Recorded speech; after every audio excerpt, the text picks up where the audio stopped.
Buen día. Hoy vamos a ver el relato enmarcado.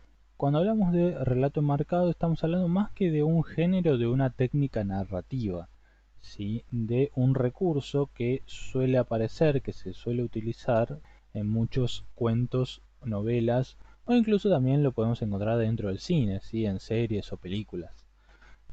Para ello vamos a ver primero un breve video sobre una historia. La historia es El retrato Oval de Edgar Allan Poe. Vamos a ver unos minutitos esto para poder ver un ejemplo y a partir de eso entender a qué nos referimos con relato enmarcado, ¿sí? Bien, pasamos al video.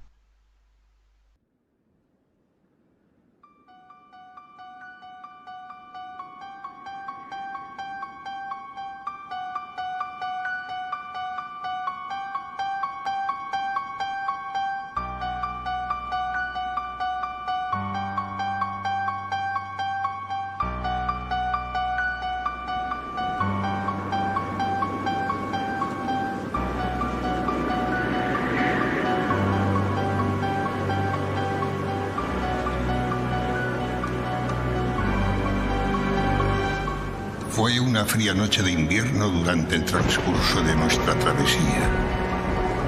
Mi estado de salud era lamentable y el temporal no ayudaba.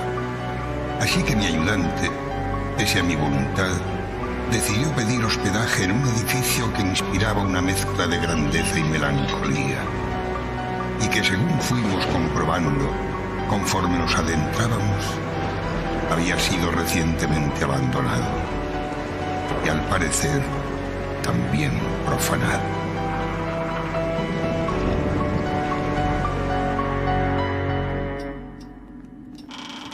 Decidimos instalarnos en una de las habitaciones menos suntuosamente amueblada. Estaba situada en una torre y su decoración era un tanto rara, pero bien conservada. De los muros empapelados pendían también un gran número de lienzos en marcos dorados.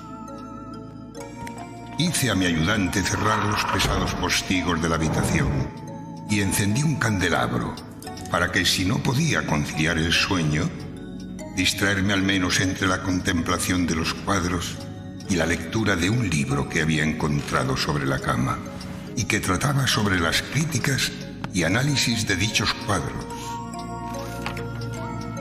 Leí largo tiempo contemplando las pinturas. Cuando la posición del candelabro comenzó a molestarme, extendí el brazo con dificultad para no turbar el sueño de mi compañero e intenté colocarlo de modo que me alumbrara un poco mejor. Pero ese movimiento produjo un efecto inesperado y la luz dio de lleno sobre un cuadro en particular en el que no había reparado aún mi atención. Me sumergí de nuevo en el libro en busca de más información.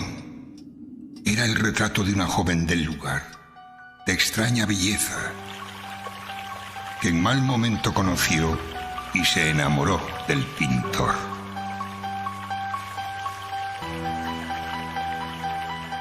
Él tenía un carácter apasionado, estudioso y austero, y había puesto en el arte su pasión. Ella era toda luz y sonrisa, muy viva. No odiaba más que el arte, que tenía completamente obsesionado al pintor.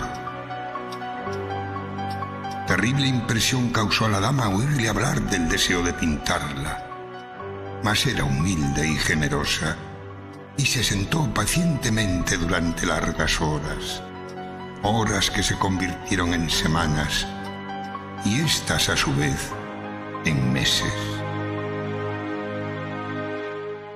Era un hombre vehemente, extraño, pensativo, y que se perdía en mil cavilaciones y en sueños, tanto que no veía que la luz que entraba vagamente en la torre aislada secaba la salud y los encantos de su compañera, que se consumían para todos, excepto para él.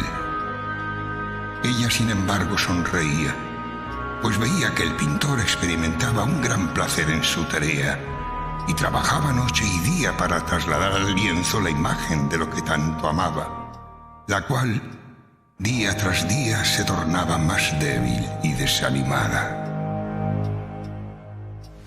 Tras varios meses de trabajo, el pintor acabó por fin su obra y durante un instante quedó en éxtasis, contemplando el trabajo que había realizado. Pero solo un segundo después se estremeció al ver que la vida de su compañera ya solo quedaba reflejada en aquel estúpido lienzo.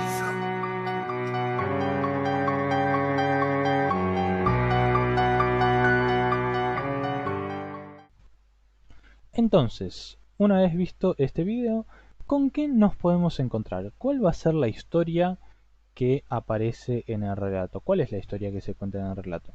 Bueno, para poder responder a eso, en realidad tenemos que hablar de que hay dos historias. ¿Sí? Nos vamos a encontrar con la historia del hombre en el castillo, ¿sí? Esos dos hombres que habían entrado al castillo, y también nos vamos a encontrar con la historia del cuadro, ¿sí? La historia de la mujer y el pintor. Entonces, en realidad tenemos dos historias dentro de este cuento, dentro de este relato. Pero, ¿cuál de las dos es más importante? En realidad, la más interesante, podría decirse, la más importante es la segunda, ¿sí? La de la mujer y el pintor. Esa es la más llamativa de estas dos historias. Mientras que la historia del hombre en el castillo lo que hace es servir de alguna manera de marco para poder contar la otra, ¿sí? Entonces, fíjense cómo vamos a encontrarnos con una historia dentro de otra, ¿sí?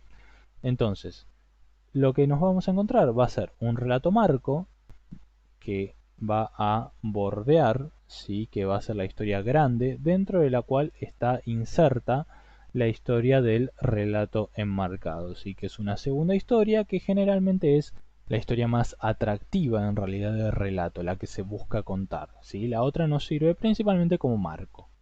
Bien, entonces, ¿en qué va a consistir un relato enmarcado? Bueno, cuando hablamos de relato enmarcado, en realidad la terminología exacta sería narración enmarcada, ¿sí?